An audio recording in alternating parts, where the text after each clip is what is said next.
Oubliez vos chaussures de ville, aujourd'hui Caradziec vous propose en Espagne une balade au volant du nouveau Jeep Cherokee. Un petit conseil, mettez vos chaussures de randonnée.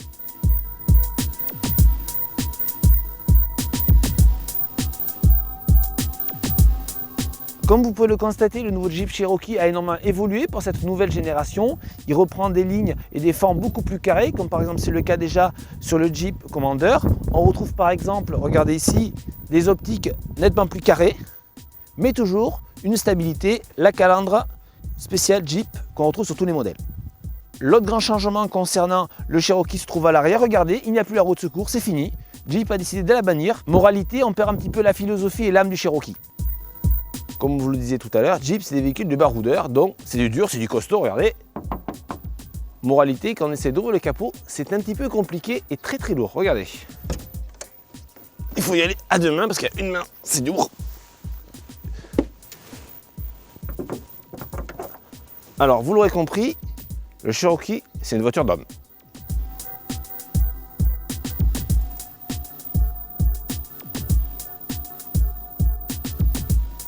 À l'intérieur du nouveau Cherokee, pas de grande surprise puisqu'on retrouve l'univers Jeep avec une présentation relativement classique pour la marque. On regrettera toujours malheureusement des plastiques de pas très bonne qualité et une finition un petit peu décevante. Niveau planche de bord, c'est le principal défaut. L'une des particularités du nouveau Cherokee, c'est de disposer d'un toit en toile panoramique qui peut s'ouvrir aussi bien vers l'arrière que vers l'avant. On va vous le montrer, regardez. Ça s'appelle le dispositif Sky Sliders. Démonstration.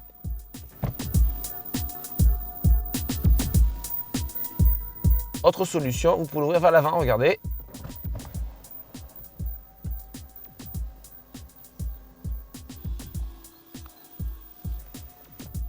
Cette option est disponible sur la deuxième finition à un tarif aux environs de 1 400 €. Le nouveau Cherokee est un véhicule fait pour les baroudeurs. Jeep a donc pensé à tous ceux qui font du vélo, font de l'escalade, avec un coffre ayant reçu un traitement pour éviter les taches. Regardez là, c'est classique. Si vous enlevez ce système-là, vous avez du rangement supplémentaire. Et si vous le retournez, regardez, vous pouvez mettre par exemple des chaussures ou un sac plein de boue, pas de problème, votre coffre est préservé.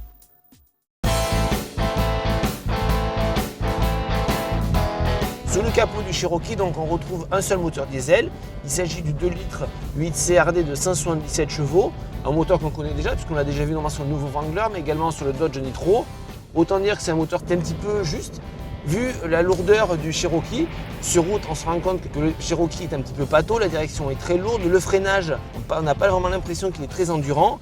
Et c'est vrai qu'on se rend compte vraiment qu'à vouloir faire le compromis, si vous voulez, entre à la fois un véhicule tout-terrain et à la fois un véhicule capable d'aller sur route, mais Jeep n'a pas vraiment réussi à faire le bon mélange. C'est un peu une sensation bizarre car on aurait préféré que ce soit meilleur sur la route, mais également que ce soit meilleur en tout-terrain. Contrairement aux autres SUV, le Cherokee est un vrai 4x4. La preuve en image, regardez ici, grâce à ce bouton, vous pouvez choisir 2 roues motrices, 4 roues motrices ou 4 roues motrices courtes, à savoir c'est une boîte courte qui permet vraiment de faire du franchissement. En plus de son comportement, on va dire, globalement qui est un petit peu décevant, on a été aussi relativement stupéfait par la consommation. Bien qu'hier on a fait pas mal de 4x4, on s'est rendu compte qu'on arrivait à une consommation de près de 15 litres au 100. On reprochera également au Cherokee d'être pénalisé par le fameux malus écologique, puisque celui-ci est assujetti à une surtaxe de 1 600 €, donc ça fait relativement cher quand même. Donc franchement, on se demande vraiment si, comme la majorité des gens ne vont jamais faire du 4x4, s'il vaut mieux pas acheter un véhicule plus classique, un SUV plus classique, du type par exemple Volkswagen Tiguan ou un Toyota RAV4. La nouvelle génération de Cherokee a profondément évolué, tant sur le plan esthétique que sur le plan dynamique, avec des qualités off-road toujours aussi impressionnantes, ce qui fait la force de ce véhicule, mais aussi la force de la marque Jeep. Pour le reste, on va dire ce 4x4 qui est très bon en tout terrain, l'est malheureusement un petit peu moins sur la route. On préférera par exemple un Toyota RAV4, moins polyvalent, mais plus agréable et plus performant sur route. Au niveau des prix, le nouveau Jeep Cherokee est commercialisé à des tarifs débutants à 29 900 € et terminant à 36 500 €.